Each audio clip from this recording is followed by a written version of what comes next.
When you think about how India's democracy works, there are few relationships as vital or as tense as the one between a state government and its judiciary. It's meant to be this incredible balancing act, a constitutional tightrope walk. But that tightrope is always under strain, and it really makes you wonder who's actually holding the power. So let me just ask you straight up. Who do you think really controls the judges in your state? Is it the independent high court, like it's supposed to be? Or does the government have way more say than we realize? Well, the answer is a lot more complicated than you might think, and it gets to the very heart of what justice means in India. All right, so here's our game plan. We're going to start with the constitutional blueprint, the ideal setup. Then we'll get to know the key players and their powers. After that, we'll look at the cracks in the system, dive into the modern threats to independence, and finally talk about the constant struggle of walking the tightrope. Okay, first up, the constitutional blueprint. To really get a handle on the problems we see today, we've got to go back to the beginning. How did the people who wrote India's constitution actually want this whole thing to work? Well, it all boils down to one big idea: splitting up the power. And that big idea is the separation of powers. It's a classic democratic playbook, really. The theory is simple. You split government power into three branches: the legislative, the executive, and the judicial, so no one part can get too big for its boots. And the Constitution weaves this idea right into the fabric of the state judiciary. You can see this principle in action in Article 233. It says that district judges are appointed by the governor, who's part of the executive, but, and this is the crucial part, it can only be done in consultation with the High Court. Now, that's not just a polite suggestion. It's a constitutional requirement designed to make sure the judiciary has a real say in who gets to be a judge. And it doesn't stop there. Article 234, which deals with other judges, makes the system even more robust. Here, you've got three players at the table: the governor, the State Public Service Commission, and the High Court.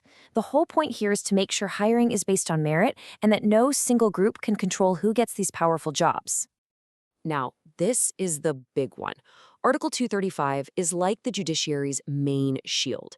It gives the High Court complete control, and trust me, the courts have interpreted that word very, very broadly, over the lower courts. We're talking everything from where a judge is posted, to their promotions, to any disciplinary action. It's meant to be a fortress protecting judicial autonomy. And finally, we have Article 50. Now, this one's a little different. It's a directive principle, which means you can't exactly sue the government if they don't follow it, but think of it as the Constitution's mission statement, a guiding light, if you will. It's a clear signal saying, hey, the goal here is to keep the judiciary and the executive in their own lanes. So, that's the blueprint on paper. But who are the actual players on the field? Let's take a look at the main actors and what they're actually empowered to do. This chart breaks it down pretty neatly. You've got the governor, who represents the executive. They get to appoint judges, but they have to consult the judiciary first. That's the check. Then you have the High Court, which has this huge power of administrative control and supervision. And the state executive, well, their job is supposed to be to support the system, give it money and resources, carry out court orders, and manage a totally separate type of magistrate. And you can see this split in action right at the local level. In India, there are two kinds of magistrates. You have judicial magistrates who are under the High Court's control and handle actual court cases.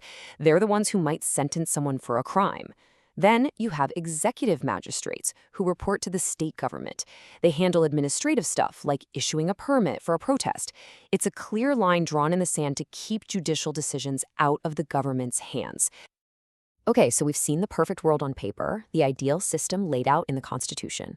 But what happens when that blueprint meets the real world? Well, that's where you start to see the cracks, where the theory clashes with a much, much messier reality. And hey, don't just take my word for it. This isn't just a hunch. A 2024 report from the International Commission of Jurists put it bluntly. They said India's judiciary has seen retrogressive developments and has been increasingly undermined by the government's influence. I mean, that is a seriously stark warning from a major global human rights group. And that report puts a pin on the calendar. It's looking specifically at the decade from 2014 to 2024. And their finding? That this period saw a rise in significant scope for external influence, including from the executive. This makes the whole issue feel incredibly current, not some abstract historical problem.